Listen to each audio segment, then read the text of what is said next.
Quando a gente fala desse período de invasões estrangeiras, é lógico que a gente tem, além de franceses e holandeses, a gente tem outros países que acabam chegando ao território brasileiro, mas que vão chegar e permanecer por pouco ou por muito tempo, aí não importa, são os franceses e os holandeses.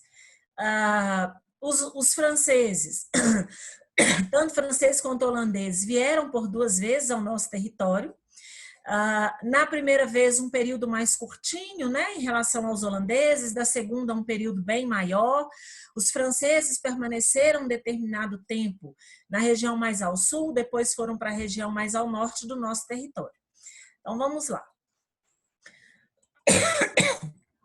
Então, a gente tem aqui a primeira invasão francesa, na região do Rio de Janeiro. O interessante é que essa invasão e a posterior expulsão desses indivíduos dessa região acabou possibilitando não, vamos usar uma outra palavra, acabou contribuindo para a fundação e organização do Estado do Rio de Janeiro. Então, trouxe aí um ponto positivo para a gente, né? Então, permanecer aí de 1555 a 1576, é um período até considerável para a permanência desses indivíduos, foram expulsos, depois retornaram invadindo a região do Maranhão. Depois a gente tem, tudo meio que paralelo aí, não vai um depois outro, né? Os holandeses com a primeira invasão na região da Bahia e depois uma segunda invasão na região de Pernambuco, por onde permaneceram muito tempo. Essa segunda invasão holandesa vai de 1630 a 1654, se eu não me engano. Então, é muito tempo da permanência desses indivíduos naquela região. Então, para a gente entender esse processo de invasão, vamos lá. Eu vi que ontem vocês estavam finalizando um assunto com o Ivonei sobre França, sobre a formação do Estado francês e o absolutismo na França. Então, a gente ainda vai pegar um tiquinho que vocês discutiram com o Ivonei ontem, tá? É bom que tá fresquinho aí na cabeça de vocês. Então, vamos lá. Então, a primeira vez que os franceses invadiram o território brasileiro, permaneceram aí de 1555 a 1567. A região por eles invadida passou a ser dominada a França Antártica e a segunda região invadida a França Equinocial.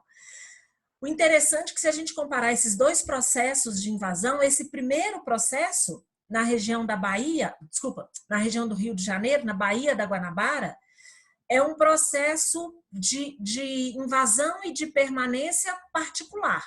Não tem incentivo, não tem a motivação por parte do Estado francês.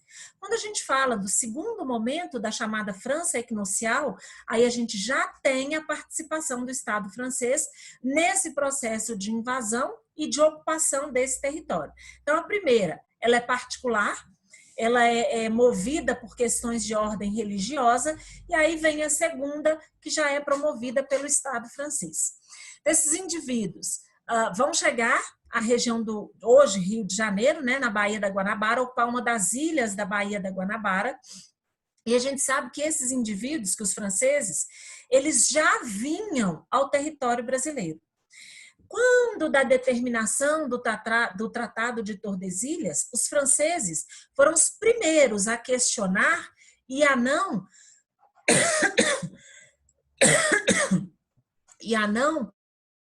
reconhecer o Tratado de Tordesilhas. Tanto que questionaram. Eu quero saber em qual o testamento de Adão está escrito que o mundo tem que ser dividido entre entre espanhóis e portugueses. Eles não concordam. Então, os franceses sempre vinham ao território brasileiro, mesmo que os portugueses já tivessem reconhecido, que já tivessem vindo por várias vezes, mesmo que eles não tivessem tomado posse, mas que aquelas terras pertenciam a Portugal, os franceses, por diversas vezes, vieram ao nosso território. E participavam, assim como os portugueses faziam, do comércio de pau-brasil nessa região. Então, os franceses vinham, os franceses adquiriam a madeira, o pau-brasil, da mesma forma que os portugueses, por meio do escambo. levavam essa madeira para a Europa e revendiam no território europeu.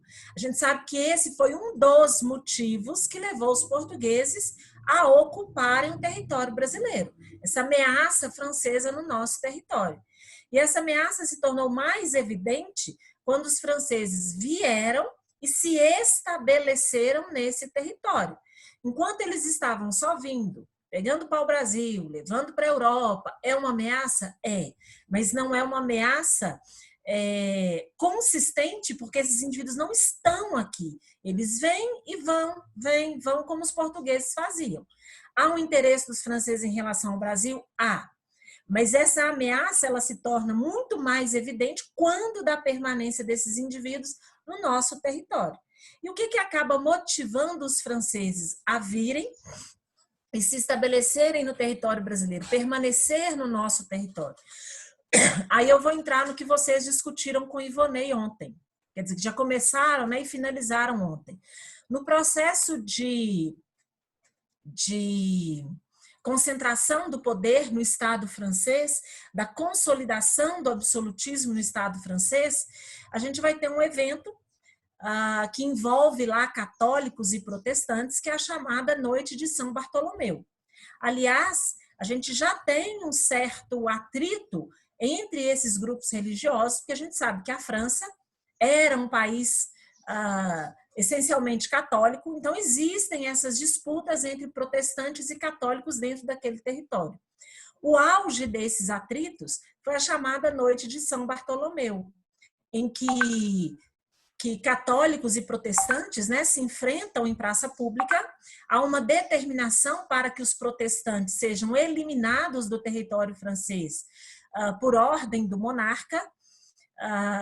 Carlos IX determina que esses indivíduos sejam eliminados, né, que eles não possam mais existir no território francês. Essa perseguição não foi numa noite só, ainda durou um tempo ainda, né, depois da noite inicial. Então, em decorrência desse evento, vários franceses acabam se deslocando para o continente americano, chegando ao território brasileiro. Então, coloquei aqui para vocês, fuga de huguenotes, que assim eram chamados os protestantes ou os calvinistas no território francês, perseguidos. Então, um enfrentamento entre a burguesia protestante e a nobreza católica, que culminou aí na noite de São Bartolomeu, fazendo com que esses indivíduos, então, se deslocassem para o território brasileiro. Quando chegaram aqui, se estabeleceram na região do Rio de Janeiro, na chamada Baía da Guanabara, em uma das ilhas da Baía da Guanabara. Construíram forte, né? Construíram casas no entorno desse forte, então se estabeleceram ali.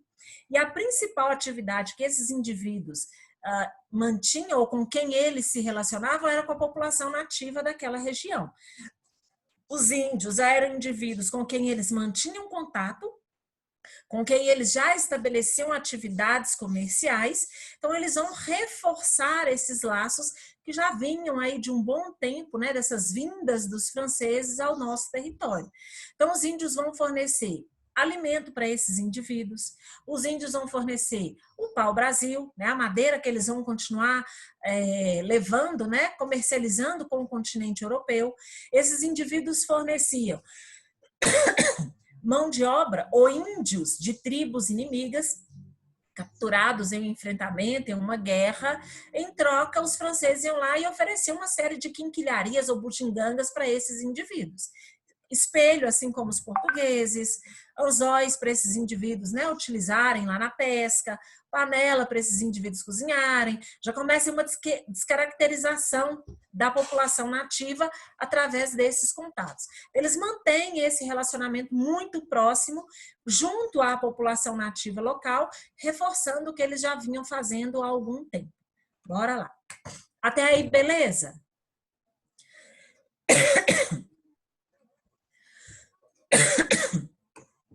Aqui está um mapa francês da época. Mapa francês da Baía da Guanabara em 1555, quando da chegada dos franceses. Então, está em destaque aqui, nesta regiãozinha aqui, o Morro do Pão de Açúcar, Cara de Cão e a Urca, que formavam a Ilha da Trindade. E aqui onde os franceses se estabeleceram, uma das ilhas da Baía da Guanabara, e formaram ou construíram aqui o Forte Conning, onde, em torno desse aqui, é que esses indivíduos vão se fixar, vão realmente permanecer no território brasileiro. Bora lá. Por que que a permanência desses indivíduos no nosso território, ela acabou não prosperando, né? Ou esses indivíduos acabaram sendo derrotados? A gente tem aqui dois fatores que vão contribuir para que esse movimento... Gente, só um minutinho aí, porque eu tô aqui dando aula, meus meninos assistindo a aula aqui do lado, há uma confusão danada esse horário. Então, vamos lá. O que acabou contribuindo, então, para esse fracasso? Os franceses vieram para o nosso território por um motivo de perseguição religiosa no território francês, mas quando da sua permanência no nosso território, aqueles que administram a região praticam um certo radicalismo religioso. Apesar de serem todos protestantes, esses indivíduos chegam a ser, em alguns momentos, radicais.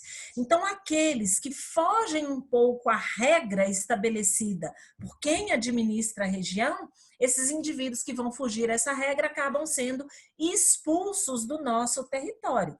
Então, isso vai desestruturando, isso vai minando as relações entre esses indivíduos, o que vai contribuir para o fracasso ou para definitiva expulsão desses indivíduos, dos franceses, do nosso território.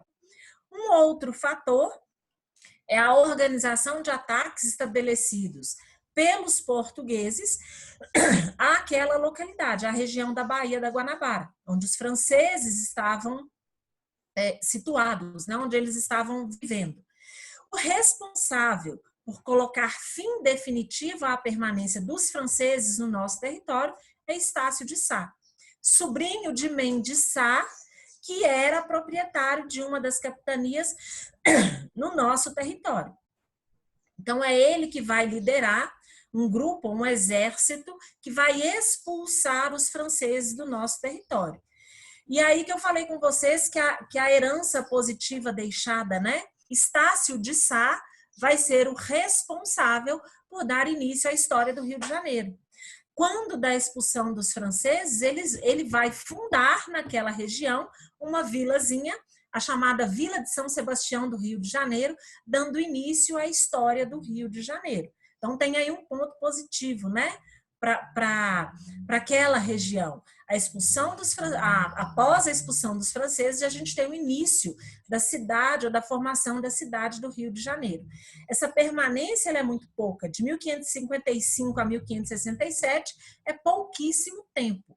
Esses indivíduos vão só manter mesmo a atividade comercial e vão ser sustentados pela população nativa. Não chegam a montar uma estrutura gigantesca, uma organização, como, por exemplo, os holandeses fizeram em Pernambuco.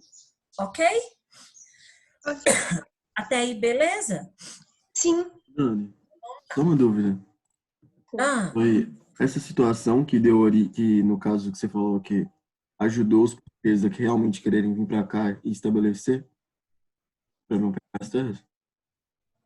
tá. Olha, a gente sabe que os franceses eles vinham constantemente ao nosso território, assim como os portugueses. Vinham, extraíam a madeira, levavam para ser vendida na Europa. É uma ameaça? É. Mas esses indivíduos estão fixados no nosso território? Não. Então, é uma ameaça, sim, você fica vigiando. Se essa ameaça realmente for eminente, aí você tem que tomar alguma providência. Quando os portugueses decidem se fixar efetivamente naquela região, olha, isso é uma ameaça. Então, isso acaba levando os portugueses a fortalecerem o processo de ocupação do nosso território. Eles vão começar a ocupar o nosso território a partir de 1530.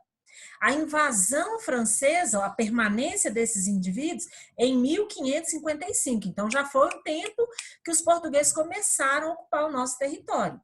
Só que aquela região ainda não havia sido ocupada. Então, olha, eu efetivamente preciso promover a ocupação de uma forma geral do território. Porque se eu deixar um espacinho, alguém vai lá e vai invadir aquele espacinho, alguém vai lá e vai tomar aquele espacinho. Assim como foi. Só que aí vai envolver uma outra questão, quando os franceses invadiram o estado do Maranhão, aí tem uma outra questão envolvida.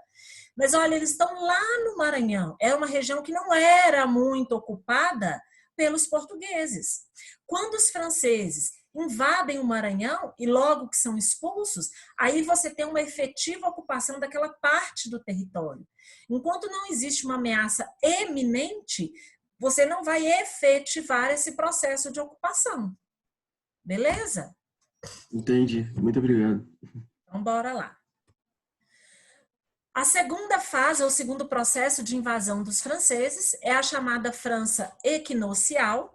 Ela recebe esse nome por conta da proximidade com a linha do Equador, e aqui o objetivo já é outro. Se na primeira o objetivo era esses indivíduos se estabelecerem aqui, organizar um espaço onde eles pudessem viver, morar, se estabelecer no território brasileiro, independente do Estado francês, nesse segundo momento a gente já tem um incentivo da coroa espanhola, da coroa francesa, para a permanência desses indivíduos no nosso território. Esse período, que vai de 1612 a 1615, ele coincide com a União Ibérica. O momento em que portugueses e espanhóis estão sob o domínio ou controle de uma única coroa. Nesse caso aqui, a coroa espanhola. Eu não vou entrar na União Ibérica, não, porque daqui a pouquinho a gente vai falar sobre ela. Então, só para saber que esse segundo momento, ele coincide com a união dessas duas coroas. Então, Portugal estava sob o domínio da coroa espanhola. A Espanha não só exercia o controle sobre o território português, como exercia controle sobre todas as colônias que pertenciam a Portugal. Então, o Brasil era uma região que era controlada pelos espanhóis, já que era colônia portuguesa. Então, tudo que era de Portugal passa a ser da Espanha, seja no continente americano, seja no continente africano, seja onde for. Tudo que era de Portugal passa a ser da Espanha. Então, coincide esse momento, esse segundo processo, com a União Ibérica. E é uma proposta da coroa francesa, diferente da anterior. Qual que era o objetivo da França? Invadir e dominar uma região que possibilitasse a ela, França, chegar a regiões produtoras de ouro que pertenciam à coroa espanhola no continente americano. A maior região naquele período de extração de ouro, de pedras, né, de metais preciosos, por parte da Espanha, era o vice-reino do Peru. Então, o que a coroa francesa enxergava? Olha, se eu me estabelecer na parte norte, né, das colônias portuguesas, dali para eu chegar até o Peru, é um pulinho, tá bem mais fácil. Então, ele decide, inclusive, montar uma administração que possibilitasse esses indivíduos a se organizar naquele local e poder chegar até o Peru e tomar uma área que pertencia ao território espanhol. Então, eles vão invadir Maranhão, a cidade, né, a região do Maranhão, onde é fundada a cidade de São Luís, hoje a capital do Maranhão, em homenagem ao monarca Luís XIII. Aí, de novo, a gente volta lá na matéria que vocês viram ontem.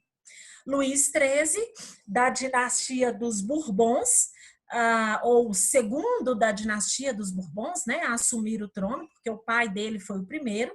E o interessante é que nesse período do processo de invasão da região do Maranhão, ele ainda não governava o território francês.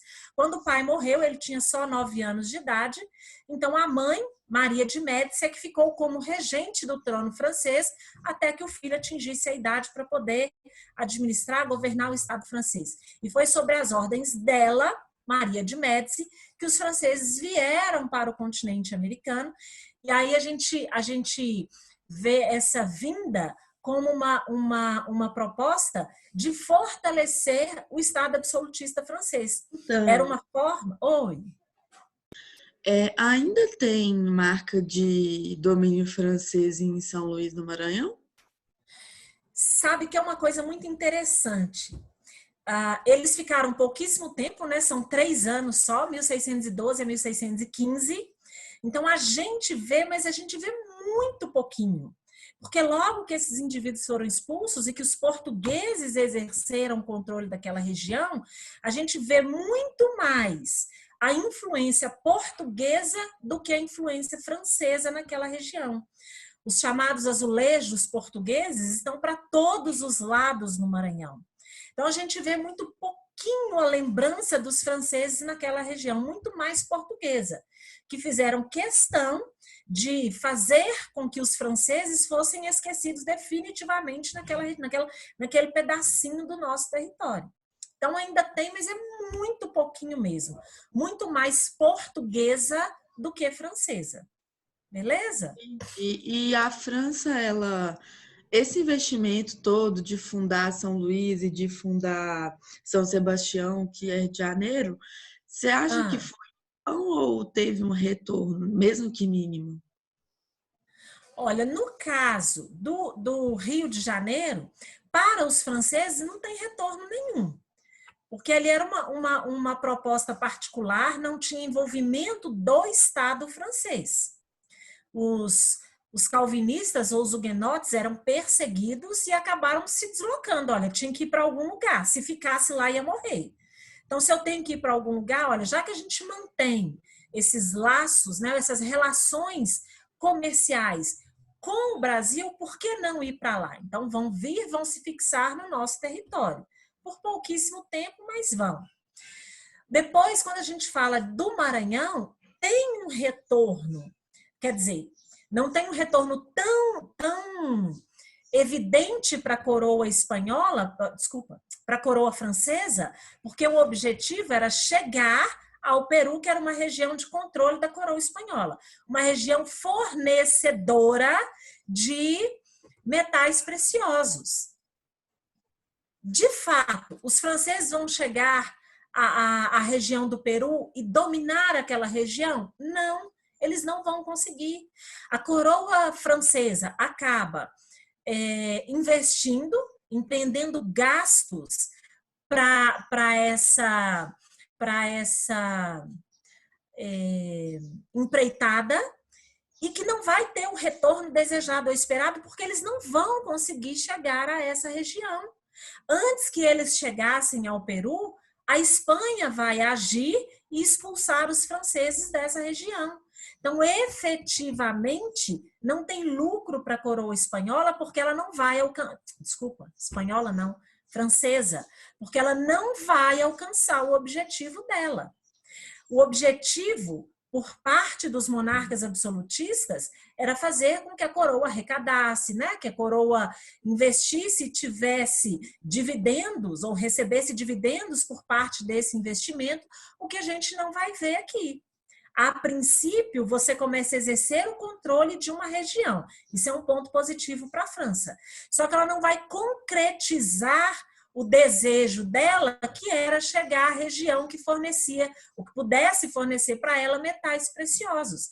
É um tiro no escuro dado pela coroa francesa e que acabou não se concretizando, porque eles não conseguem chegar. Então, isso pesa economicamente para a coroa francesa, mas que vai passar por um processo de recuperação interna, em decorrência de outros investimentos que serão feitos, tanto por Luís XIII como Luís XIV, o auge do absolutismo francês, o desenvolvimento econômico da França, vem com Luís XIV, que consegue, né, recuperar esses investimentos perdidos de monarcas anteriores. Ok, Bela? Entendi, obrigada, Dani. Nada. Então, vamos lá. Então, o objetivo era esses indivíduos estabelecerem uma área administrativa que pudesse chegar ao território do Peru, uma região dominada pelos espanhóis, fornecedora de metais preciosos, o que acaba não se concretizando. Como eu disse a vocês, é um período de União Ibérica. Então, eu tenho portugueses e espanhóis. Eu tenho portugueses que estão interessados na expulsão dos franceses, porque estão num território que é da coroa portuguesa, e aos espanhóis que se sentem ameaçados pela invasão dos franceses no território português com a intenção de chegar ao território espanhol. Então, a gente tem essa união, essa junção. Lembrando que, já que a gente falou aí do absolutismo estabelecido na França, é um período de fortalecimento e de desenvolvimento dessas monarquias absolutistas. A Espanha investe muito na questão militar.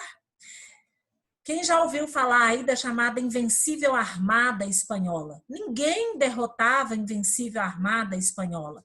Depois a Inglaterra até conseguiu fazer, mas até então ninguém derrotava. Então a Espanha, com a sua invencível armada, os portugueses com seus soldados, vieram ao território brasileiro e expulsaram os franceses daquela região. Aí os portugueses passam a incentivar a ocupação daquela região, que até então estava lá. Pertence ao território português, mas efetivamente ela não tinha ainda sido ocupada. Pouquíssimos indivíduos já tinham ido àquela região. Ah, ninguém tinha recebido ali uma capitania hereditária? Recebeu uma capitania hereditária, vamos lembrar que esse período aqui já é período de União Ibérica. Então, ó, capitania hereditária, governo geral, já pascucuia, já não existe mais, né? Então, aquela região, quando de uma capitania hereditária, ela não foi efetivamente ocupada, está lá. A gente sabe que a região, ou as regiões que mais se desenvolveram, elas estão no litoral, mas em regiões mais próximas do continente europeu. E onde pudesse ser desenvolvida uma atividade que atendesse ao comércio europeu, que desse lucro para a coroa portuguesa. Então, aquela região do Maranhão ainda não era uma região habitada. Então, com a expulsão dos franceses, efetivamente a gente tem a ocupação daquela região. E aí a gente vê até hoje, ou percebe até hoje, a presença portuguesa naquela região justamente por conta da arquitetura, dos azulejos portugueses, né, nos prédios que existem até hoje, na organização daquele espaço, a gente percebe a mãozinha portuguesa naquela região. Então, em relação à invasão francesa, beleza? Sim, Dani. Beleza. Oh, Beleza, Dani. então, vamos lá. Tá aí uma imagem, né, em relação a São Luís, no Maranhão. A construção do Forte de São Luís,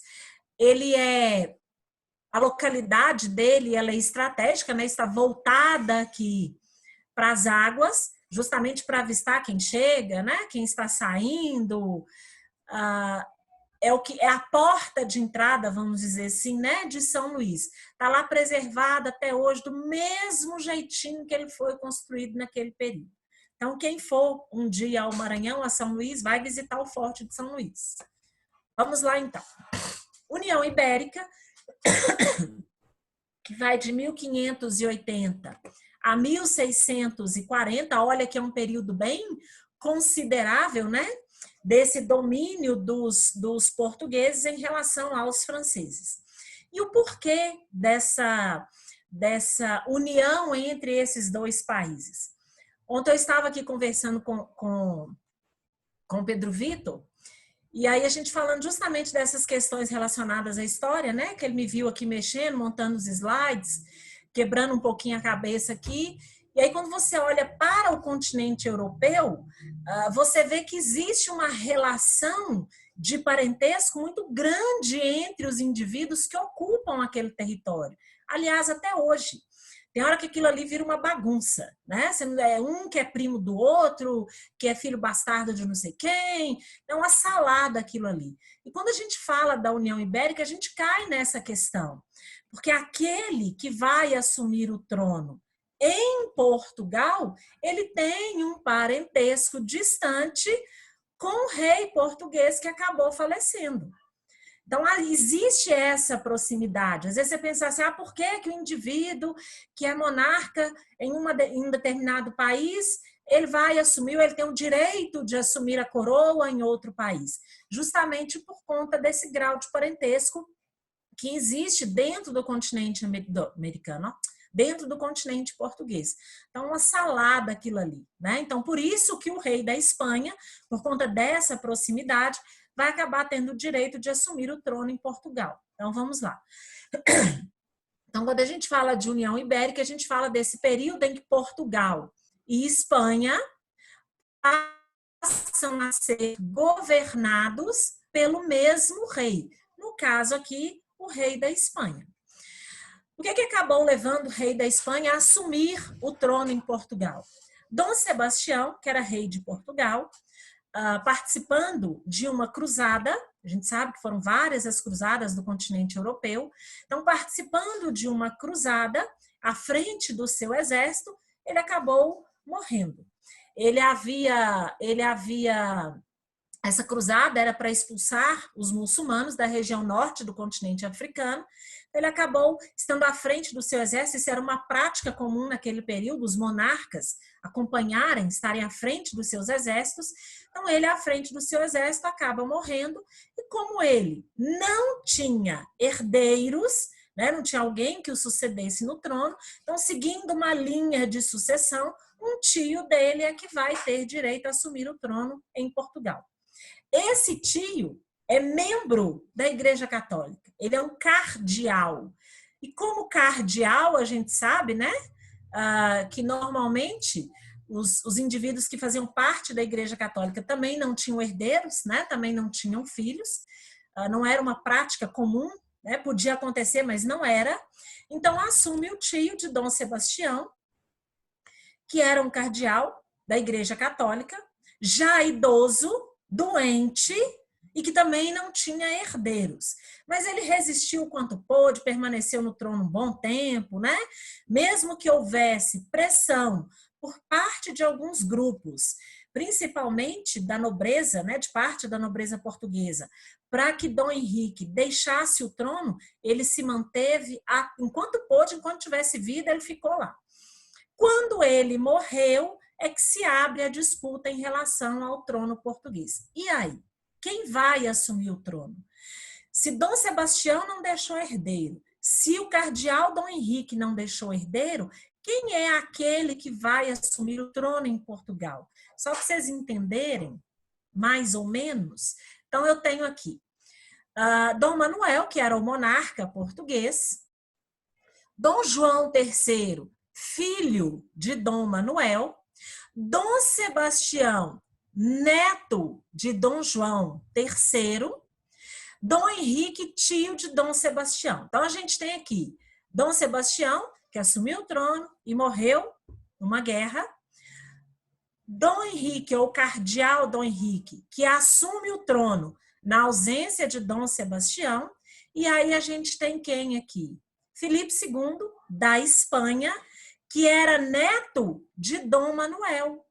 Então, este indivíduo aqui, que era o monarca da Espanha, se vê no direito de assumir a coroa espanhola, a coroa portuguesa, justamente por conta desse parentesco com os indivíduos que ocupavam a coroa portuguesa. Olha que bagunça isso aqui, né?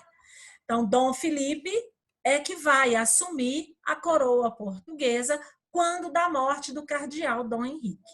Até aí, beleza? Beleza, Dani. É meio bagunçadinha essa galera aí, mas dá para a gente entender. Então, a Espanha passa a ficar sob o domínio português. O que chama a atenção da gente aqui?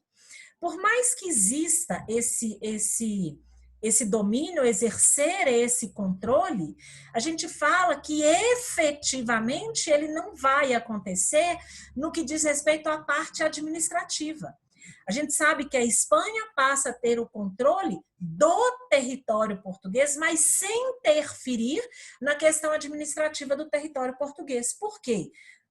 Foi aceito que Dom Filipe II da Espanha, Filipe I em Portugal, assumisse o trono naquela coroa, mas que ele assinasse um documento, o chamado Juramento de Tomar.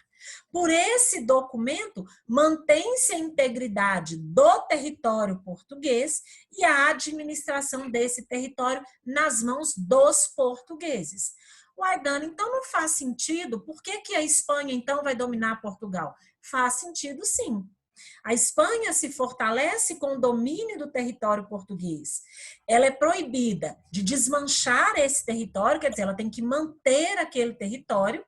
Ela não pode interferir na parte administrativa daquele território, mas ela se beneficia do que aquele território tem, principalmente no que diz respeito à parte econômica desse território.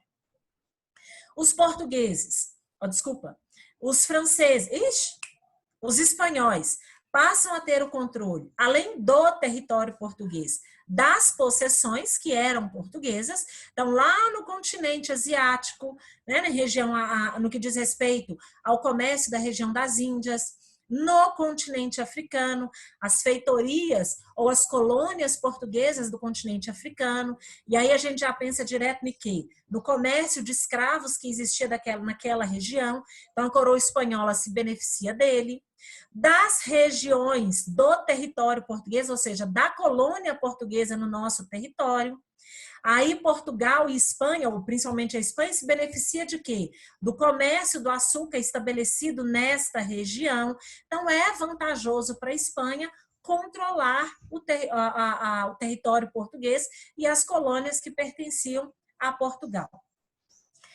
Quando Dom Sebastião morreu, se desenvolveu não só em Portugal, mas também em algumas regiões do território brasileiro, o mito do chamado sebastianismo. A crença de que, na ideia de que Dom Sebastião vai retornar, né, e de que ele, ao retornar, ele vai conseguir colocar fim a todos os problemas que afligem ou que afligem aquela sociedade. Se eu pegar numa região norte do nosso território hoje, na região do Maranhão, no interior do Maranhão, existe a crença na vinda de Dom Sebastião e de que ele, ao retornar, vai acabar com todos os problemas que afetam aquela sociedade. Então, é um mito que existe até hoje, da morte dele lá no continente africano, até hoje existe essa ideia de que ele ainda vai voltar e de que, ao retornar, ele vai colocar fim a todos os problemas. Vamos seguir aí. Nesse mapa aqui, a gente consegue enxergar o que a Espanha passa a ter direito. Então, a gente tem a área de rosinha aqui, eram terras da Espanha, o que está de cinza eram terras portuguesas. Então, tudo que está de cinza passa a pertencer à Espanha.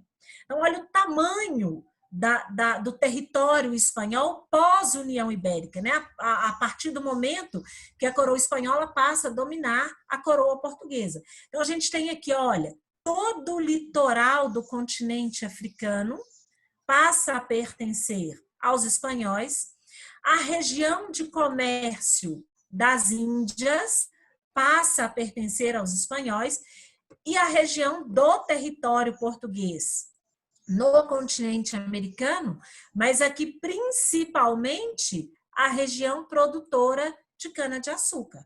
Então, é vantajoso para a coroa espanhola manter o controle sobre essa região. Não vai desintegrar o território português, vai manter a integridade do território, vai manter o direito de administração dos portugueses, mas tem aí o controle de todas essas regiões. Então, é vantajoso para a Espanha.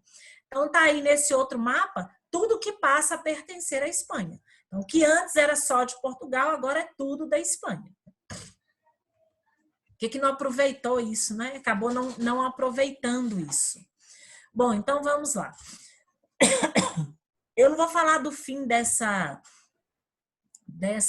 dominação agora, não. A gente vai falar mais para frente um pouquinho.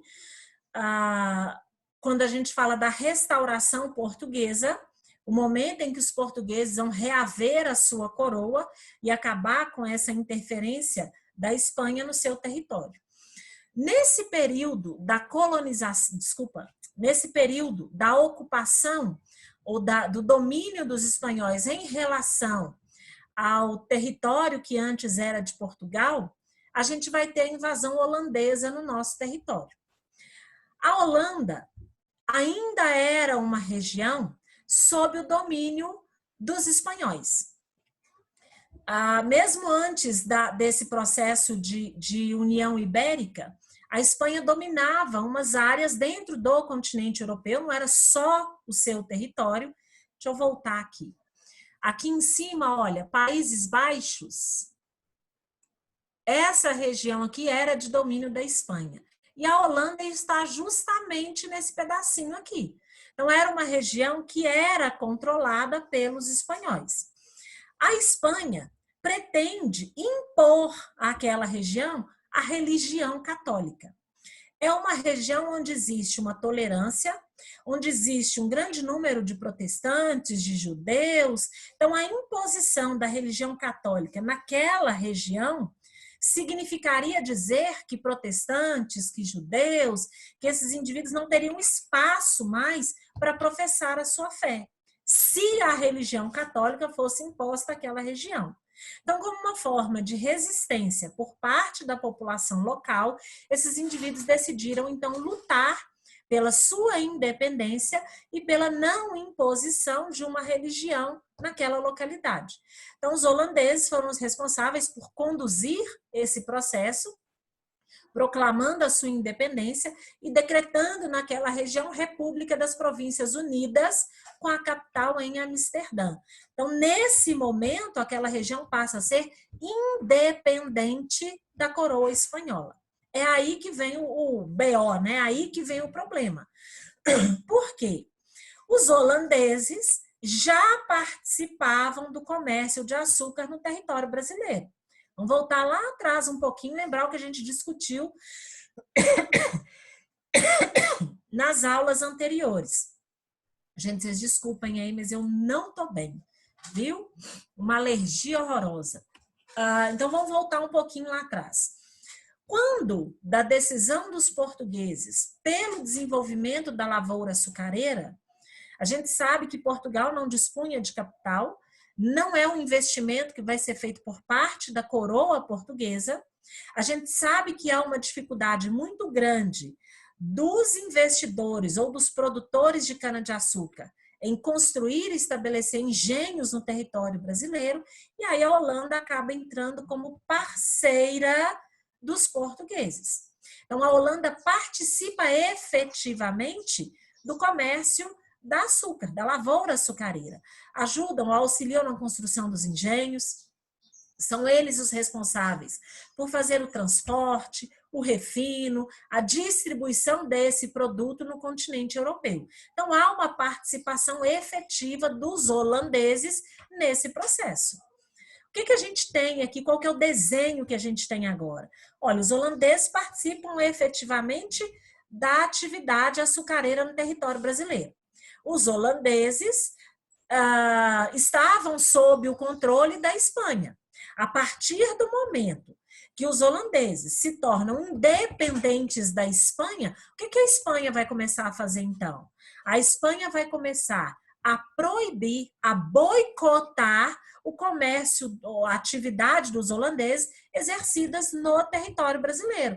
Olha, se essa região agora me pertence, porque eu agora tenho controle tanto da coroa espanhola quanto da portuguesa e das possessões portuguesas, então vocês, holandeses, estão proibidos de manter o comércio ou participar do comércio do açúcar que existe no território brasileiro, já que essa região é uma possessão minha, ela me pertence. Então, há uma proibição por parte dos espanhóis de que os holandeses continuem na atividade açucareira. É a partir daí que os holandeses vão decidir invadir o território brasileiro. Para que isso fosse feito, a Holanda decide, então, criar companhias de comércio. Não é um investimento particular, é um investimento incentivo por parte do Estado. Então, a gente tem o estabelecimento de duas companhias de comércio. A Companhia de Comércio das Índias Orientais e a Companhia de Comércio das Índias Ocidentais. A Companhia de Comércio das Índias Orientais, ela vai ser responsável por invadir ou por dominar as áreas do continente asiático, porque aí você tem o controle do comércio de especiarias, e áreas do continente africano, porque aí você tem o controle do fornecimento de escravos. O que antes era de Portugal, que passou para o controle da Espanha, os holandeses crescem o olho. Olha, é ali que a gente tem que ir.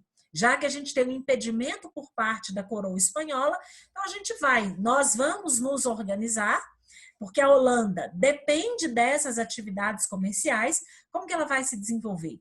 Ela não tem colônias, ela não domina essas áreas por conta própria, né? A única coisa que ela fazia era participar do comércio do açúcar no Brasil. Então, já que ela tem esse impedimento, ela decide, então, ampliar a sua atividade comercial. E a Companhia das Índias Ocidentais, que vai ser a responsável por promover a invasão do Nordeste brasileiro, a região produtora de cana-de-açúcar. Há uma tentativa dos holandeses, a primeira tentativa na região da Bahia, que acaba não dando certo. Esses indivíduos são expulsos do nosso território e aí, então eles vão para a segunda tentativa, onde irão se estabelecer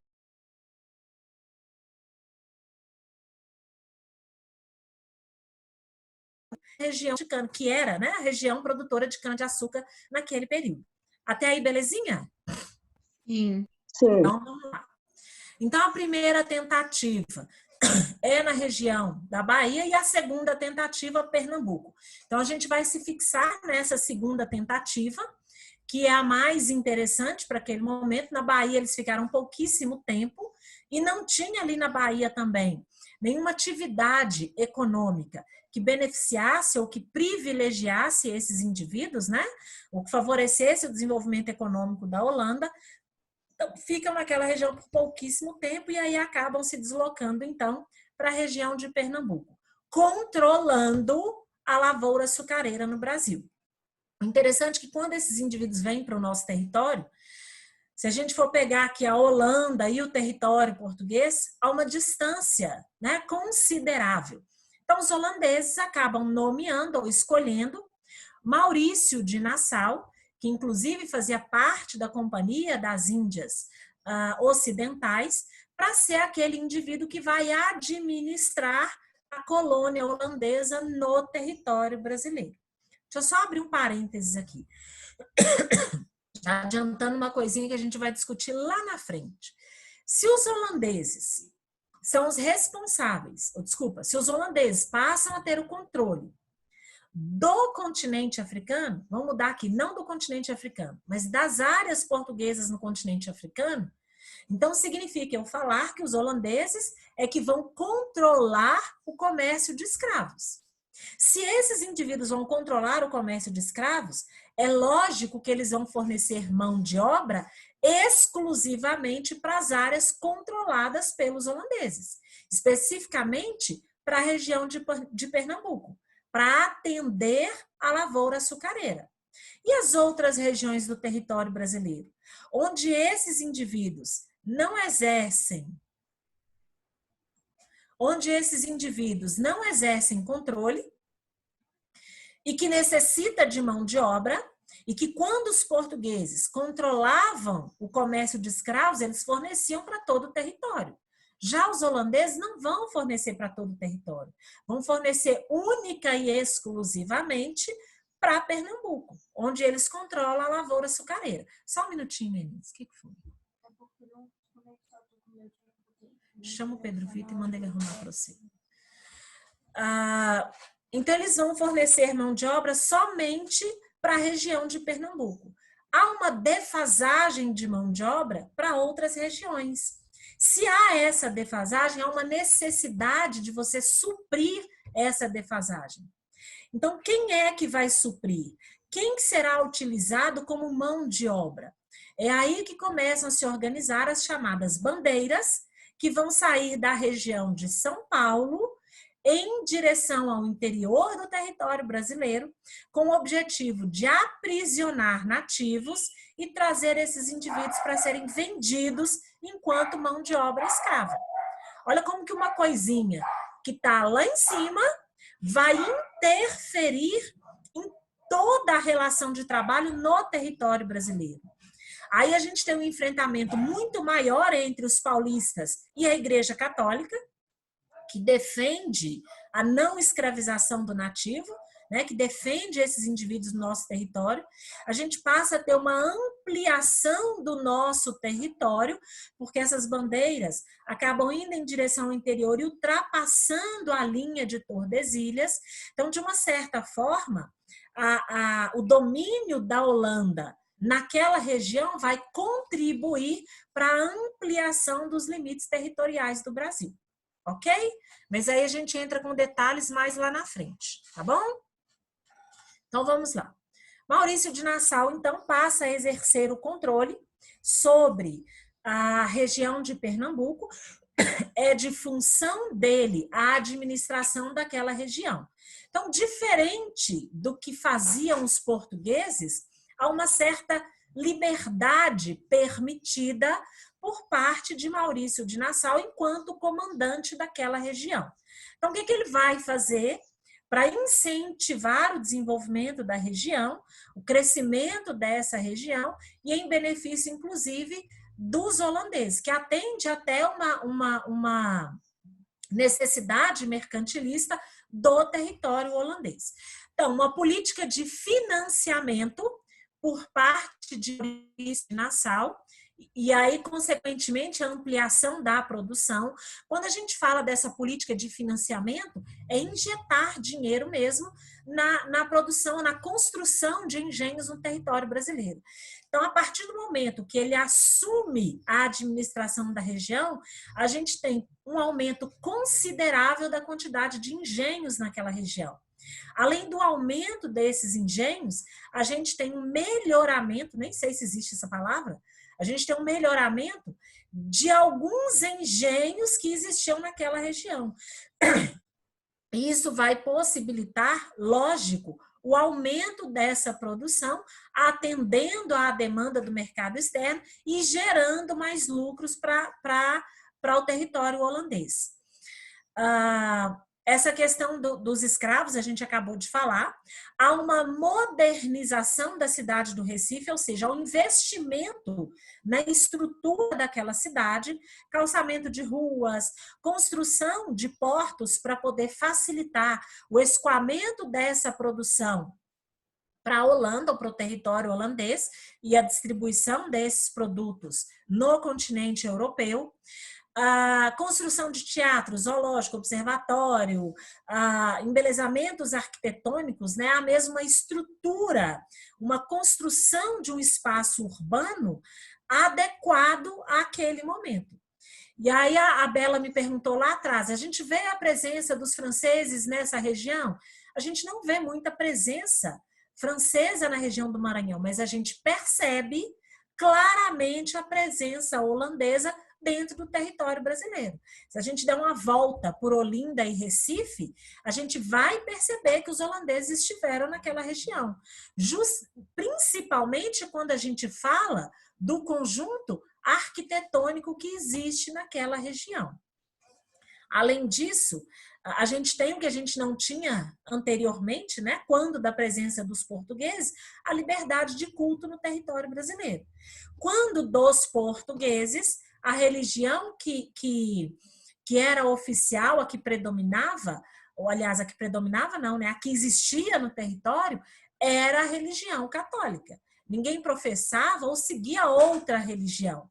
A gente tinha no território brasileiro a presença dos chamados cristãos novos, que eram aqueles indivíduos que se converteram ao cristianismo, judeus, protestantes, aí não interessa. Se converteram ao cristianismo e estão no território brasileiro. Mas esses indivíduos, e essa conversão, ela tem que ser efetiva. Ele não pode se converter só da boca para fora, né? Ele tem que mostrar que ele realmente é um cristão. Senão esse indivíduo será perseguido, inclusive condenado pela Inquisição. No caso da permanência dos holandeses, a gente não tem essa religião oficial. Existe essa liberdade de culto, seja católico, seja judeu, seja protestante, seja o que for. Como existe essa liberdade, isso acaba favorecendo a vinda de outros indivíduos para o território brasileiro, de outras religiões para o território brasileiro, não importando, né, qual é essa religião, ok? Ô, Dani, Oi. Eu tô com duas dúvidas. Sim, deixa eu Por voltar aqui. exemplo, antes da União Ibérica, quando Portugal era aliado da Holanda, por que que a Holanda ajudava Portugal? Por que que eles Olha, tinham essa aliança? tá. Vocês devem ter discutido com o Ronaldo a respeito do mercantilismo, certo? Então, quando eu falo de mercantilismo, o principal objetivo desta prática é a acumulação de metais preciosos. Quanto mais você acumular, mais forte aquele Estado se torna. Ele tem condições de investir em uma burocracia estatal melhor, ele tem condições de investir na organização de um exército, na aquisição de armas, ele se torna um Estado mais forte. Quando eu falo desse mercantilismo, é uma prática exercida pelas monarquias absolutistas, né, entre os séculos XVI e o século XVIII. Dessas monarquias, a gente tem em destaque Portugal, Espanha, França, Inglaterra e Holanda. Dessas 5 monarquias, Portugal e Espanha são as únicas 2 que possuem colônias de onde elas podem retirar riquezas. Inglaterra, França e Holanda não têm. Então, como praticar o mercantilismo? Elas vão ter que exercer uma outra atividade que lhe possibilite acumular riqueza, acumular metais preciosos. Então, a Inglaterra e a Holanda desenvolve o que a gente chama de comercialismo. Ela vive de práticas comerciais. O que que ela faz? Ela adquire especiarias ou ela adquire produtos de outros países e revende, comercializa. Então, era daí que a Holanda tirava o metal que ela precisava. Era daí que ela conseguia acumular metais preciosos, participando do comércio de açúcar junto aos portugueses no território brasileiro. Lembra o que a gente discutiu? A Holanda vem, a Holanda transporta, a Holanda refina e ela revende. Quem fica com a maior parte do lucro? Os holandeses ou os produtores de cana-de-açúcar e Portugal? Os holandeses. Que trabalho que esses indivíduos têm? Então, eles incentivam, eles investem na lavoura açucareira no Brasil como parceiros dos portugueses com a intenção de lucrar com essa atividade, já que eles não têm colônia de onde retirar riquezas. Eles têm que desenvolver alguma atividade que possibilite a acumulação dessas riquezas. E a atividade que eles investiram é a atividade comercial. Entendeu? Entendi. Então, mesmo a Espanha dominando os Países Baixos lá, a Holanda era uma monarquia? Sim. Entendi. E outra coisa que eu confundi foi quando você estava falando dos escravos e os bandeirantes lá, eu não entendi não, Dani. Tá. Os holandeses vão dominar as áreas fornecedoras de escravos no continente africano, certo? Então, essa região controlada pelos holandeses, ela vai fornecer escravos para onde a Holanda quiser, que é a Holanda agora que manda ali. O que os holandeses vão fazer? Quando eu pego a lavoura açucareira, qual é o tipo de trabalho desenvolvido naquela região? Trabalho escravo. Então, a Holanda vai pegar os escravos do continente africano, de onde agora ela tem o controle, e fornecer para as regiões produtoras de cana-de-açúcar no território brasileiro que estão sob o domínio da Holanda.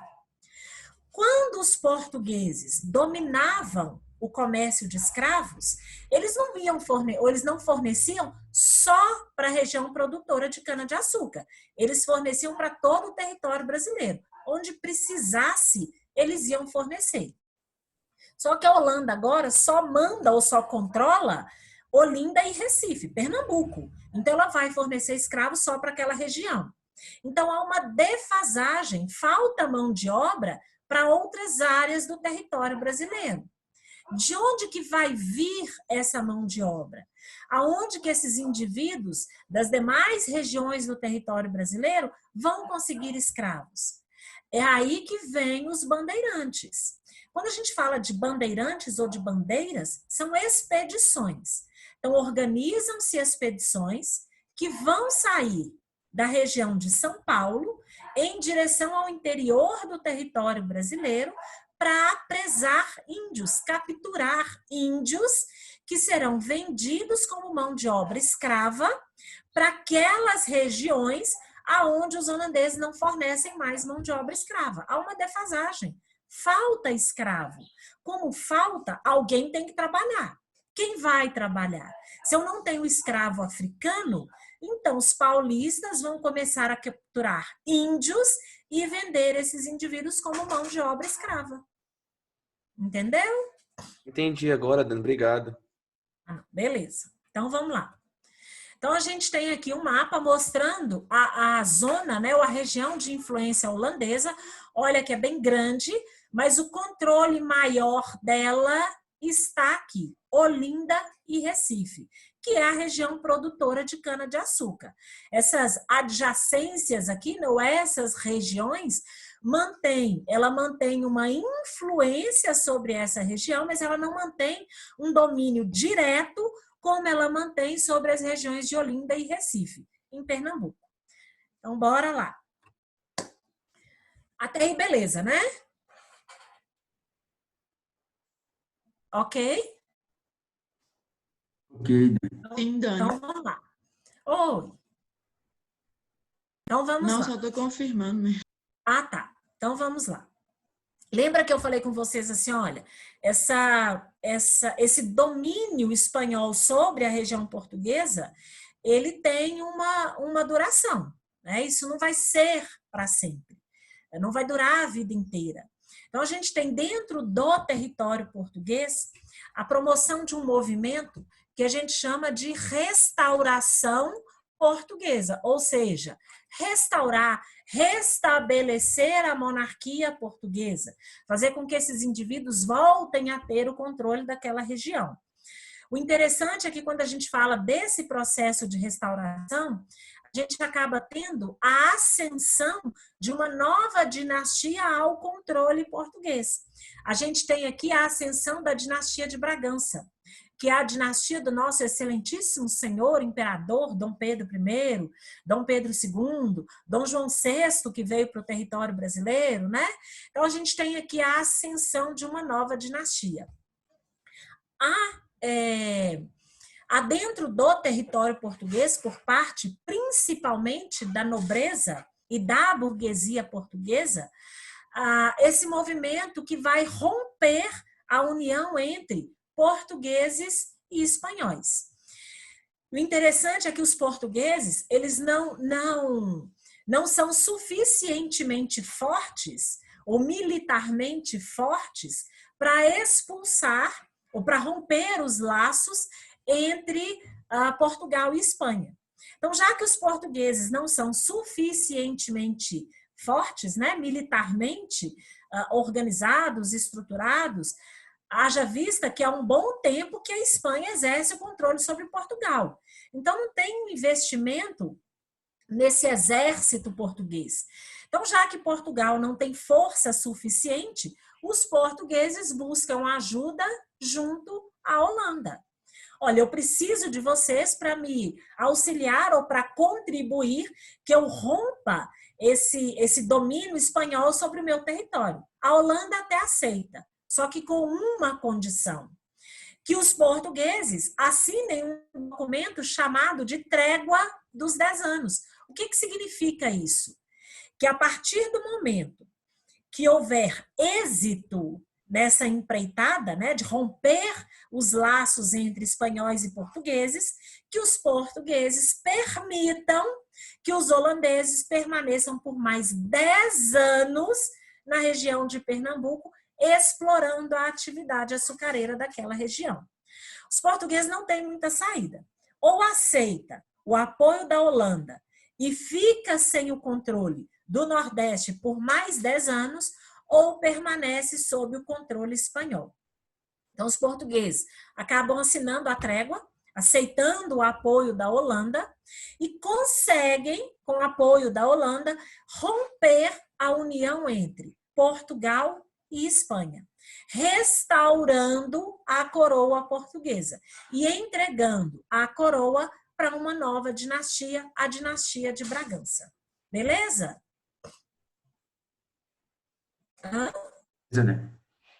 Então, vamos lá. O que vai mudar a partir daqui? Por conta de questões de ordem interna, né, que envolve lá a Holanda, a gente vai ter uma mudança de relação entre os holandeses e o território brasileiro.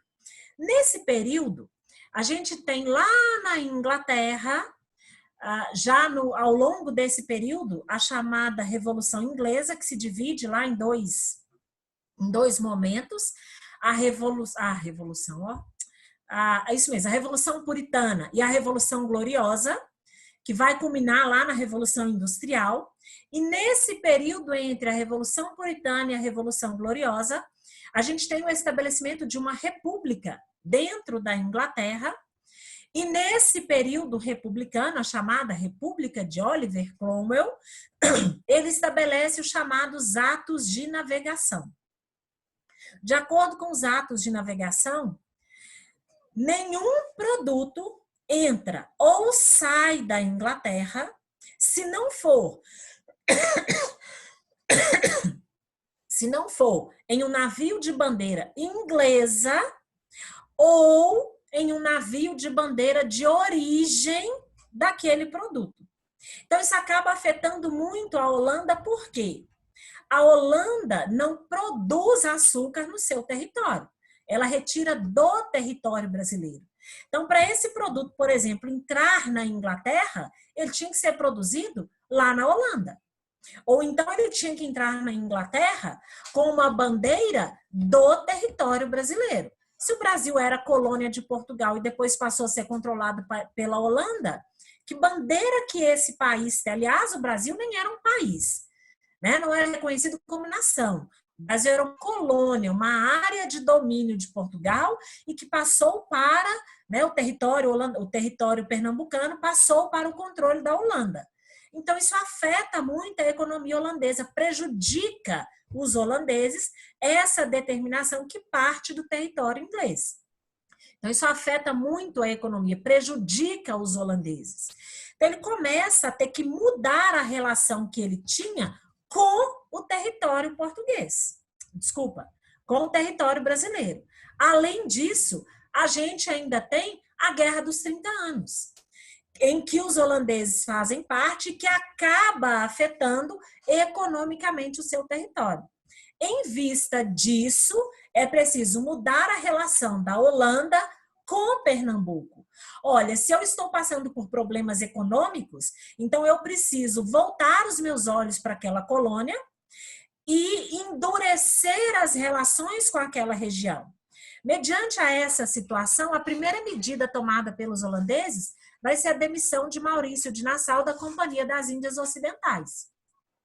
Porque era um indivíduo com uma visão mais liberal, né, não tão autoritário, era mais condescendente com os colonos, mantinha uma relação próxima com os colonos, mesmo que houvesse pouca resistência e que existia naquela região em relação à dominação holandesa, mas ele mantinha relações próximas com a região, com os colonos daquela região. Então, a primeira medida foi demitir Maurício de Nassau e endurecer as suas relações em relação a Pernambuco. Então, a primeira medida tomada pelos holandeses, pós-expulsão de Maurício de Nassau, do comando da Companhia das Índias Ocidentais, vai ser cobrar os empréstimos que eles haviam concedido no início do processo de ocupação holandesa naquela região. Lembra que a gente falou lá atrás, olha, Maurício de Nassau vai modernizar os engenhos, vai emprestar dinheiro para a construção de novos, para a melhoria dos engenhos que já existiam. Só que nesse momento, agora, a Holanda precisa de dinheiro, por conta de duas situações. A Guerra dos 30 Anos e os atos de navegação. Então, olha, se ela precisa reaver, se ela precisa de dinheiro, se ela emprestou, é hora dela ir lá e cobrar o empréstimo que ela tinha feito. O confisco dos engenhos, olha, eu não tenho dinheiro para te pagar, então me dá o engenho aqui que o engenho agora é meu. Então ela começa a confiscar os engenhos daqueles indivíduos que tinham dívidas e não davam conta de pagar as suas dívidas junto à Holanda. Então ela passa a controlar diretamente a produção açucareira. Não são mais os senhores de engenho, né, os senhores de terras, que irão praticar essa atividade. Agora, quem exerce diretamente é a Holanda. Belezinha? Belezinha, Dani. Bora lá. Só uma dúvida sobre os atos de navegação. Sim.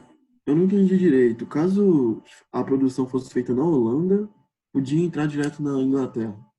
Podia. Por quê? Porque seria um navio ou uma bandeira de quem produz. Se, por exemplo, se o Brasil fosse um país, né, uma nação independente, ele produzisse cana-de-açúcar, ele podia pegar a sua produção e levar ao território inglês. Por quê?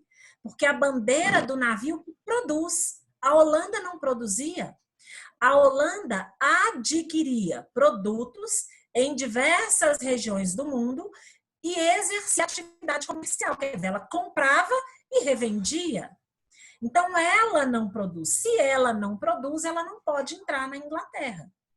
De acordo com a determinação dos atos de navegação, somente a burguesia inglesa podia entrar e sair livremente, trazendo produtos e levando produtos para outras localidades, ou então somente embarcações com a bandeira de quem produz.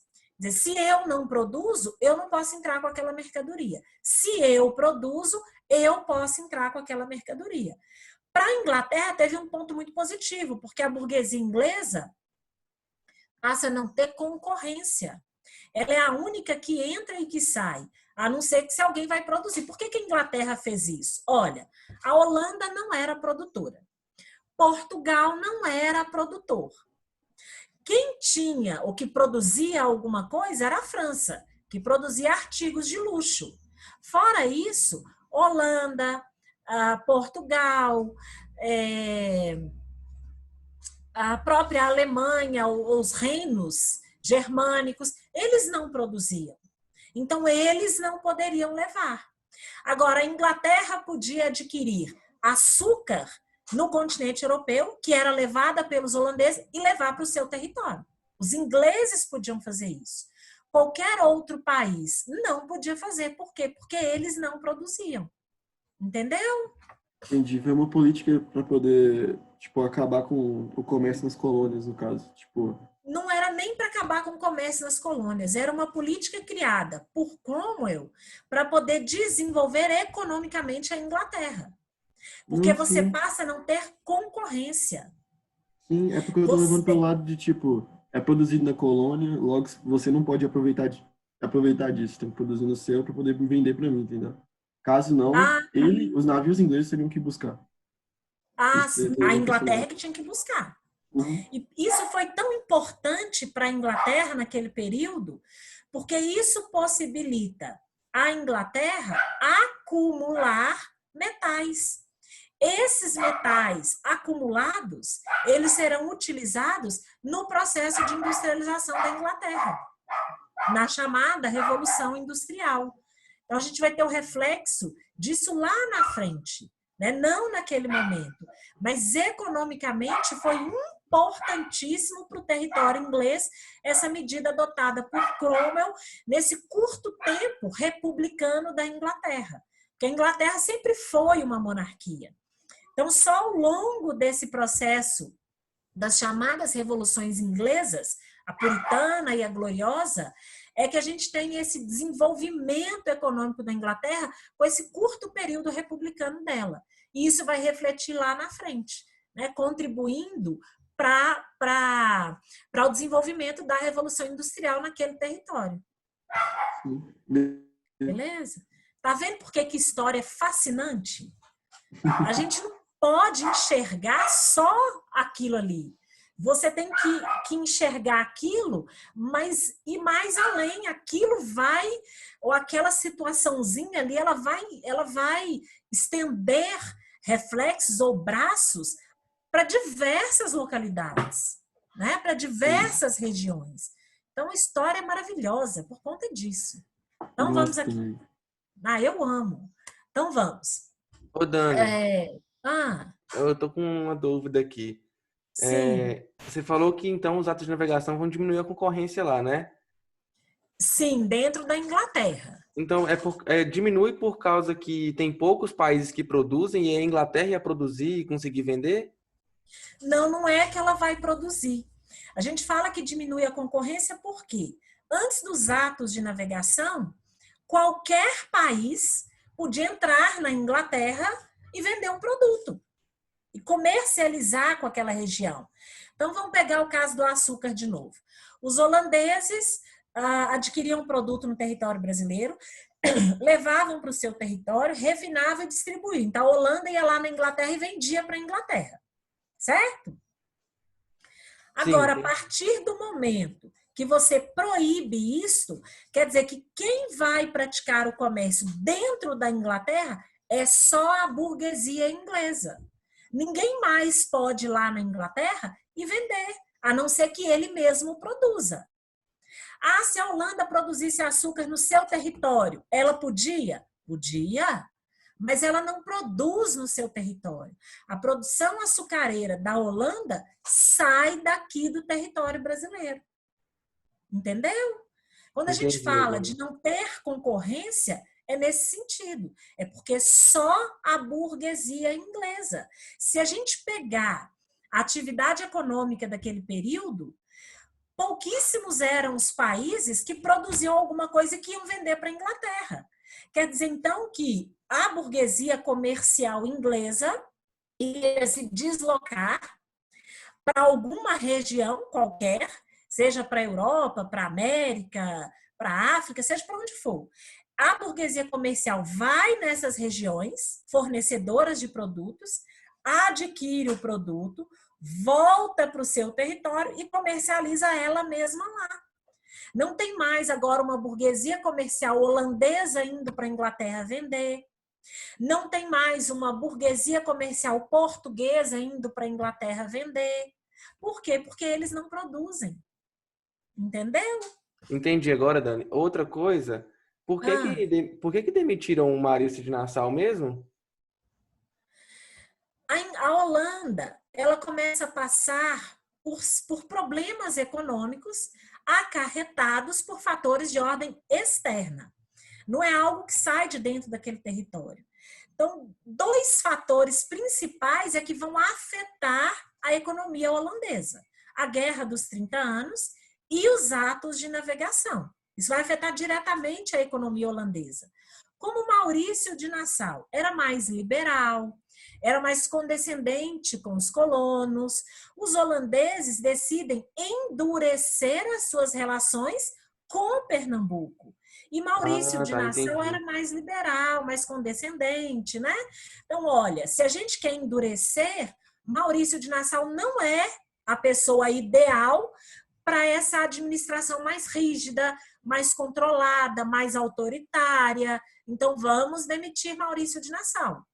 E aí são os próprios holandeses que vão começar a manter essa relação direta com o Brasil. Olha, agora eu vou cobrar de vocês aquilo que eu emprestei. Maurício de Nassau jamais cobraria desses indivíduos. Olha, eu estou precisando de dinheiro porque eu estou com problemas econômicos, então eu vou cobrar o que eu emprestei. Se o colono não tem como pagar, então a Holanda recolhe, confisca dele o engenho. E quem passa a controlar diretamente aquele engenho é a Holanda. Entendeu? Entendi, Dani. Obrigado. Então, bora lá. Esse movimento estabelecido pelos holandeses na região de Pernambuco, né, ou essas atitudes tomadas pelos holandeses em Pernambuco, acaba levando os pernambucanos a se organizarem. Aí eu vou abrir um parênteses aqui. Olha o que eu falei há pouquinho tempo aqui. Há uma resistência por parte dos holandeses? Há uma resistência. Esses indivíduos não vão aceitar a dominação e a imposição holandesa naquela região sem resistir. Mas essa resistência, ela é mínima. Ela não é capaz de impedir os holandeses de exercer o controle daquela região. Só que agora a situação é outra. Até porque os holandeses começam a agir com muito mais rigor. Os holandeses começam a cobrar o que eles haviam emprestado. Os holandeses começam a confiscar engenhos. Quer dizer que o dono de um engenho vai perder a propriedade dele. Ele não tem o controle daquela região. Então, isso acaba levando a população de Pernambuco a se organizar e promover o que a gente chama de insurreição pernambucana. Ou seja, esses indivíduos vão insurgir, esses indivíduos vão se revoltar contra a permanência pernambucana dentro daquela localidade. Só que os pernambucanos não têm organização suficiente, poder suficiente e nem organização mesmo. Esses indivíduos não conseguem se organizar sozinhos para poder lutar contra os holandeses. É aí que os portugueses entram. Até por um motivo de força maior. Não é só para expulsar os holandeses daquela região. Os portugueses vão romper com a trégua dos 10 anos. A gente não falou lá atrás que a Holanda sai em ajuda de Portugal, no chamado processo de restauração portuguesa, mas, em contrapartida desse auxílio, sugere, né, aos portugueses que assinem uma trégua. Nesse momento, os portugueses vão esquecer que assinaram uma trégua junto aos holandeses e vão acabar apoiando a população de Pernambuco. Mas por que apoiar a população de Pernambuco? Pensa comigo. Se os pernambucanos eles vão promover um movimento de insurgência contra os holandeses, se esses indivíduos obtivessem sucesso, quem seria o próximo alvo dos pernambucanos? Me responde aí, quem seria? Alguém me fala aí. Se os pernambucanos conseguissem derrotar os holandeses sem o auxílio de Portugal, quem seria o próximo alvo? Portugal. Portugal não tem o controle daquela região? Então, olha, se nós fomos capazes de derrotar os holandeses, então agora a gente vai se tornar independente de Portugal. A nossa guerra agora vai ser contra Portugal. Então, para evitar que naquela localidade surgisse e se estabelecesse um sentimento de independência, um sentimento de nós podemos lutar pela nossa liberdade, os portugueses decidiram entrar na chamada insurreição pernambucana. Não era só com a intenção de ajudar aqueles indivíduos a ficar livres dos holandeses. Era com a intenção de tentar evitar com que naquela região surgisse um sentimento de independência, um sentimento de nacionalismo naquela região e que eles se tornassem independentes de Portugal. Então, era mesmo para Portugal manter um controle sobre aquela região. Belezinha? Bom, essa insurreição, ou esse movimento dos portugueses, dos pernambucanos contra os holandeses, vai acabar trazendo problemas para a região de Pernambuco, aliás, não só Pernambuco, mas também para Portugal. A insurreição, ou os enfrentamentos diretos, eles acontecem no território pernambucano. Então, a gente tem uma boa parte dos engenhos daquela região destruídos por esses enfrentamentos, por esses conflitos. Além disso, os holandeses, quando saem do território brasileiro, quando são expulsos do território brasileiro, vão para a região das Antilhas. Lá na região das Antilhas, eles começam a produzir açúcar, só que extraída da beterraba e não da cana. Agora, olha que interessante, quando vieram para o território brasileiro, esses indivíduos, eles não dominavam, né? Não tinham conhecimento sobre esse tipo de atividade, sobre o cultivo da cana-de-açúcar. Então, os holandeses acabaram aprendendo muito com os portugueses no trato com a lavoura açucareira. E quando vão para as Antilhas, vão aplicar o que eles absorveram naquela região. Só que ao invés de produzir açúcar extraído da cana, eles vão produzir açúcar extraída da beterraba. Ah, e qual que é o problema de extrair açúcar, né, de produzir açúcar extraído da beterraba? Problema nenhum. Se a gente não pensar no todo. Os holandeses vão produzir, os holandeses vão transportar e os holandeses vão revender. Quem que fazia isso no Brasil para os portugueses? Os holandeses. Então, a açúcar produzida pelos holandeses, ela vai chegar no continente europeu muito mais barata que a açúcar produzida pelos portugueses no território brasileiro. Sem contar que essa açúcar extraída da beterraba, ela é de excelente qualidade. Então, a nossa produção entra em decadência, em crise, por conta da insurreição que vai afetar os engenhos que existiam no território e por conta da concorrência oferecida pelos holandeses quando vão para a região das Antilhas. Ok? Ô, Dani. E, ó, oi. Essa resistência que tá aí é da Holanda? Do pessoal holandês? Sim, o sucesso da insurreição estimulou a criação de um sentimento. Você fala aqui, né? Ó, ai, peraí. Você fala aqui, não é? Isso. Aqui é em relação a Portugal. O sucesso da insurreição, ou seja, os pernambucanos conseguirem se livrar dos holandeses, estimula naquela região um sentimento de resistência à opressão. A opressão de quem? De Portugal. É tão interessante que, se a gente analisar a situação de Pernambuco ao longo da história do Brasil, esse aqui foi só o primeiro movimento promovido naquela região. A gente vai ter a Revolução Pernambucana em 1817, quando da permanência portuguesa no território brasileiro, a família real vem para o território brasileiro.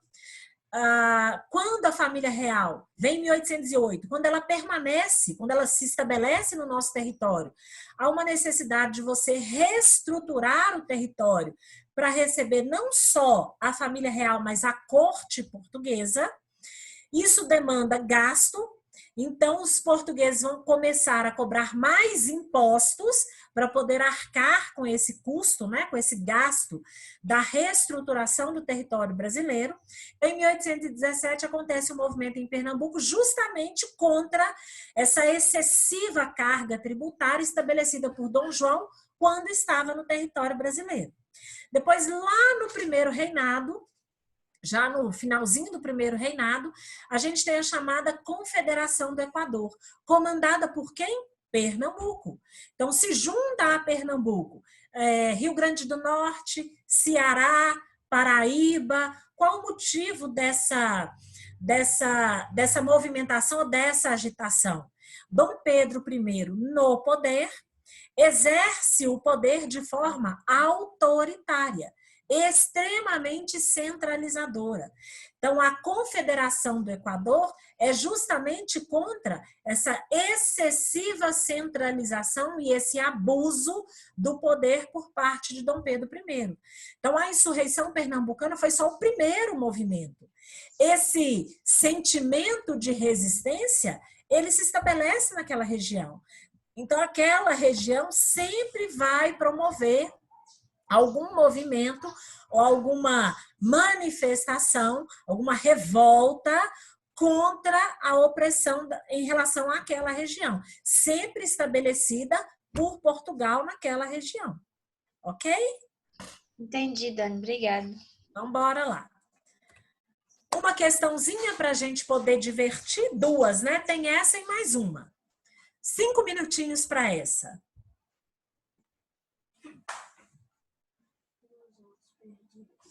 Por quê? internet não colabora, né? Coloca QR de lá, coloquei mais de 1000 vezes. Traz o computador.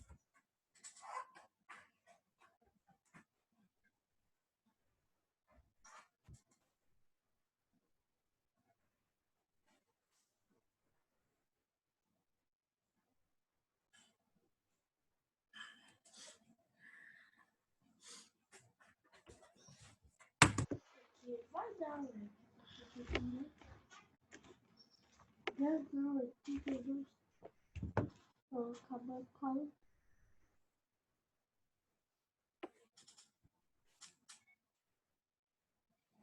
Ai, ficou meio chato.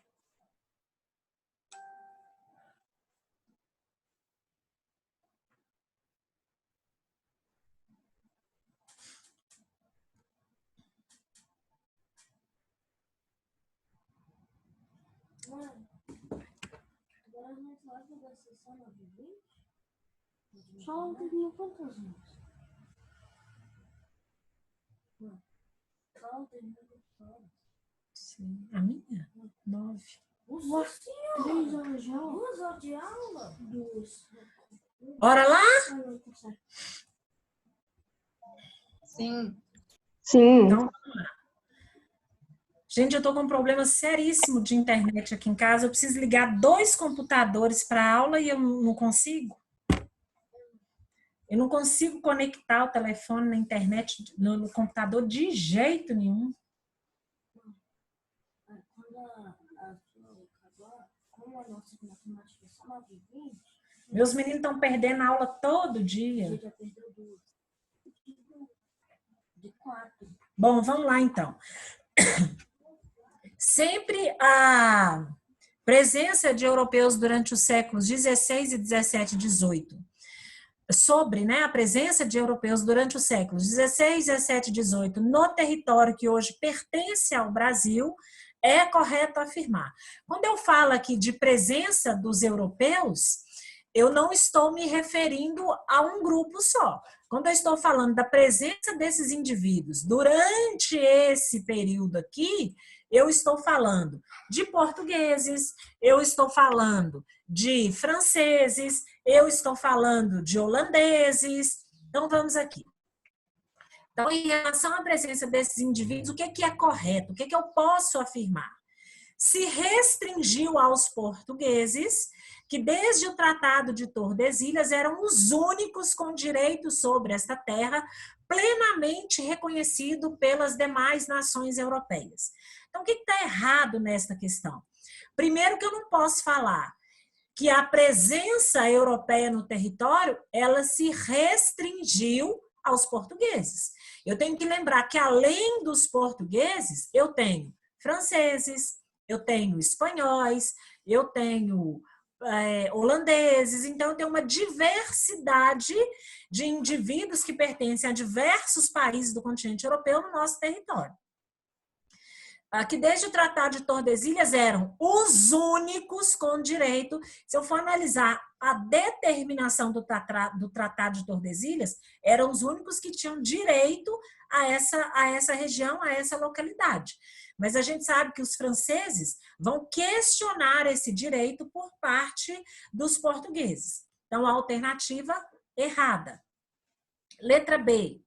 Diferentemente de outras regiões da América, nenhuma das cidades do Brasil sofreu ataques de piratas ou corsários de origem europeia. Por que está errada?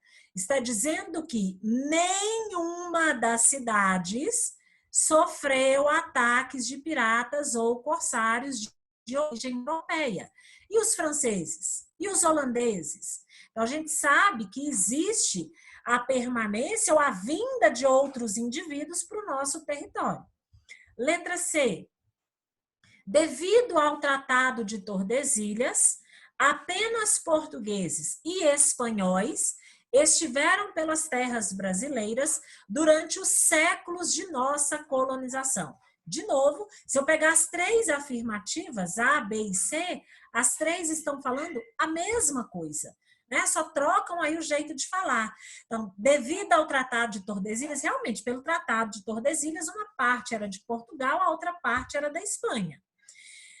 estiveram pelas terras brasileiras, desculpa, peraí, apenas portugueses e espanhóis e estiveram pelas terras brasileiras. A gente sabe que não foram só os portugueses.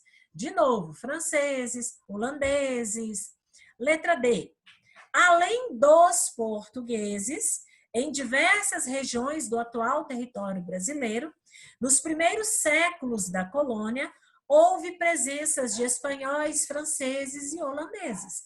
Esses indivíduos vão estar espalhados aí por diversas regiões do atual território brasileiro.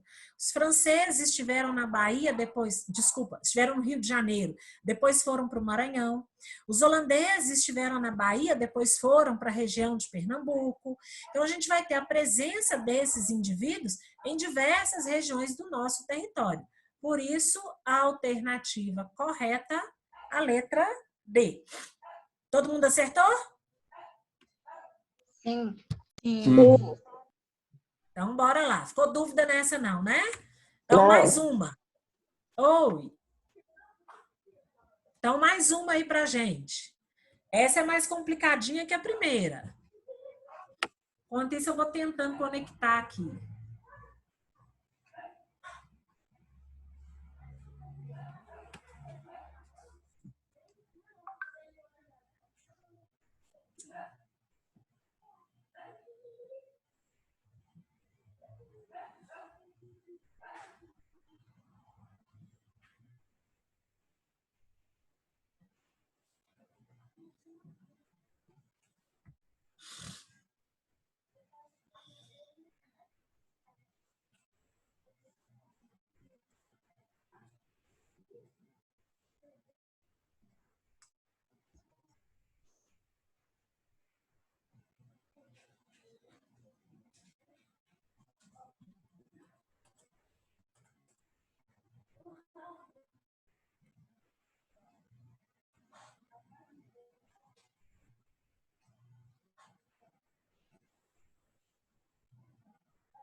Prontinho? Calma aí, Dani. Tá.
Pronto? Sim. Então, vamos lá. Leia o texto. Nassau chegou em 1637 e partiu em 1644, deixando a marca do administrador. Seu período é o mais brilhante de presença estrangeira. Nassau renovou a administração. Foi relativamente tolerante com os católicos, permitindo-lhes o livre exercício do culto, como também com os judeus. Depois dele, não houve a mesma tolerância nem com os católicos e nem com os judeus. Fato estranhável, pois a Companhia das Índias contava muito com eles como acionistas ou impostos eminentes. Pensou no povo, dando-lhes diversões, melhorando as condições do porto e do núcleo urbano, fazendo museus de arte, parques botânicos e zoológicos, observatórios astronômicos. Esse texto refere-se Então, o texto está descrevendo a permanência de um indivíduo no nosso território, que é Maurício de Nassau.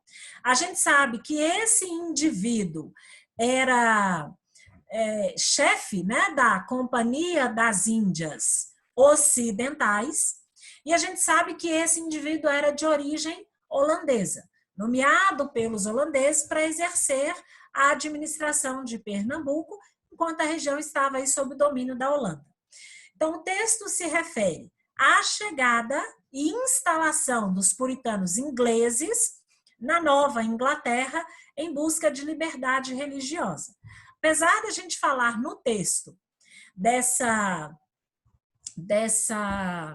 tolerância religiosa que existia, né, da permanência aqui de judeus ou de protestantes no nosso território, a gente não pode afirmar que o texto se refere à chegada de puritanos ingleses na Nova Inglaterra.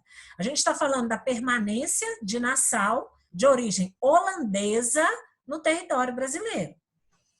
Se eu estivesse falando da colonização inglesa, aí eu poderia considerar a letra A como uma alternativa correta?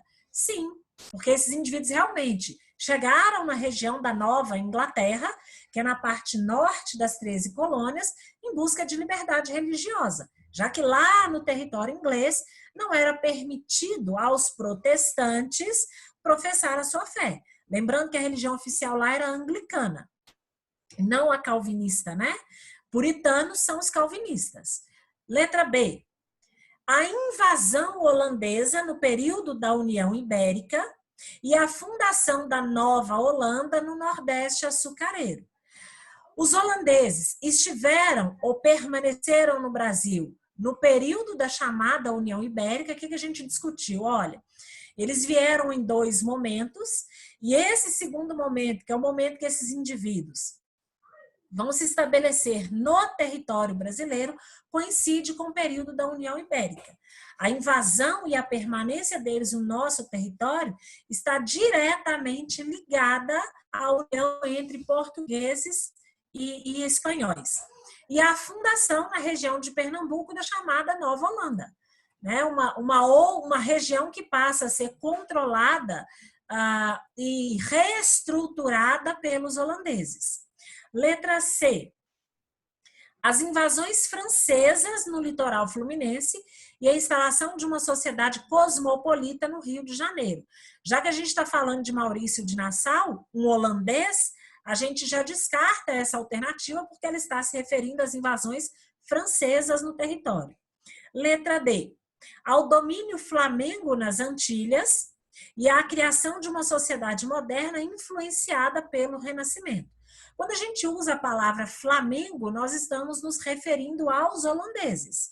Só que o texto não nos remete à invasão da região ou domínio da região das Antilhas. A gente está falando do território brasileiro. Letra E.